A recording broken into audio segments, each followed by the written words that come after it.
Ini hal yang sesungguhnya sering dilakukan oleh banyak orang, membuang struk ATM di sembarang tempat. Ternyata bisa digunakan. Bagaimana ceritanya, Pak Adir?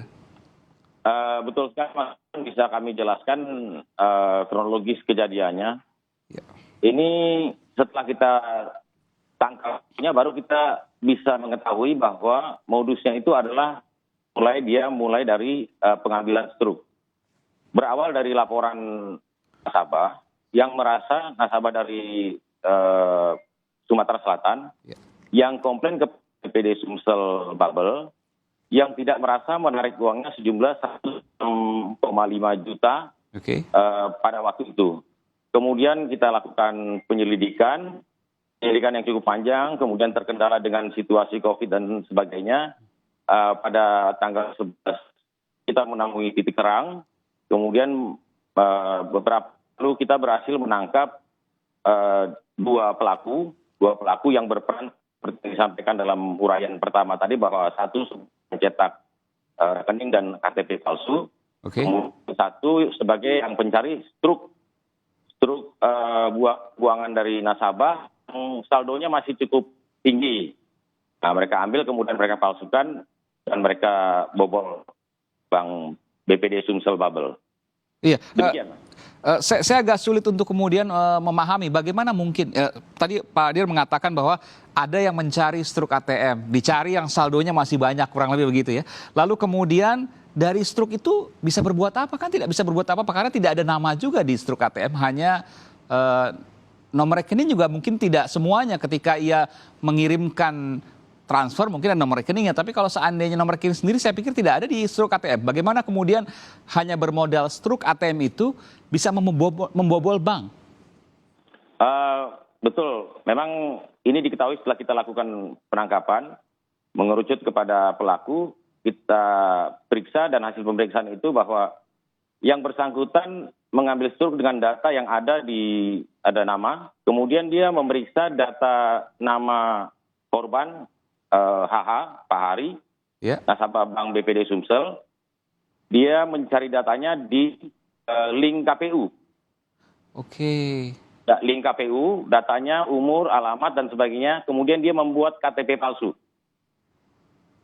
Palsu, kemudian dia buat KTP palsu. Dengan KTP palsu itu, kemudian fotonya foto tersangka, fotonya dengan foto tersangka, tapi nama nasabah. Sehingga dia mendatangi kantor bank awalnya membuat rekening baru, dan membuat ATM.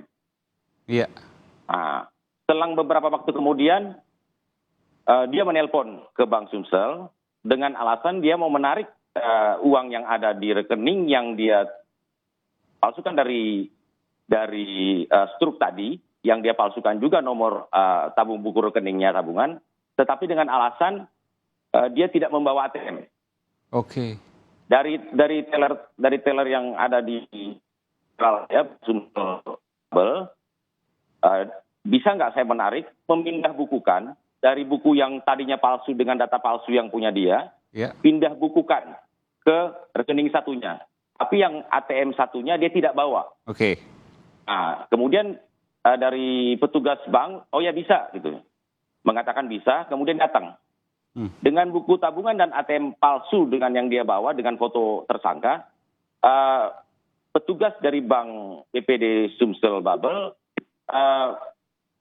jadi percaya meskipun ATM yang satunya tidak ada, karena dia punya ATM yang baru ini, Pak. Di situ kelemahan dari dia punya, kemudian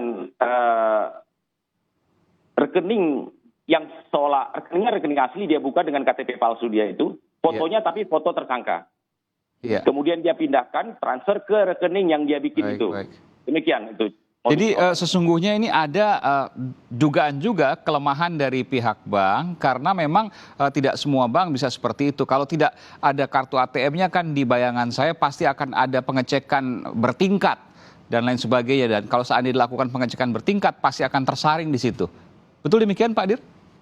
Ya, ini juga kita gali dari tersangka. Mohon maaf mungkin untuk praktek bank. sasarannya memang bank daerah. Dia tidak sasaran bank swasta, tetapi bank daerah yang mungkin menurut tersangka SOP-nya mungkin tidak begitu ketat, bisa bobol. Kemudian untuk tanda tangan di buku tabungan, itu juga tidak begitu diperiksa. Sehingga dia memilih sasaran bank-bank daerah. Oke. Dan ini luar biasa.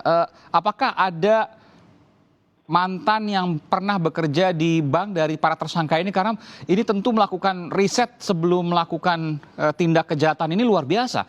Dia bisa kemudian mengetahui titik-titik mana yang kemudian bisa ia masuki. Karena secara umum kan tidak demikian untuk pengelolaan bank atau verifikasi di bank tersebut.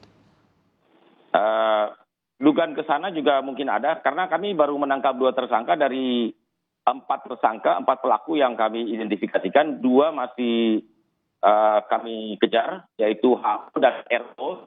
Masih kami daftar pencarian orang dan akan kami kejar terus. Ini mungkin akan lebih terbuka apabila nanti pelaku lain kita tangkap. Dan kita juga mendalami apakah betul-betul ada kelalaian ataukah mungkin ada keterlibatan orang dalam. Oke.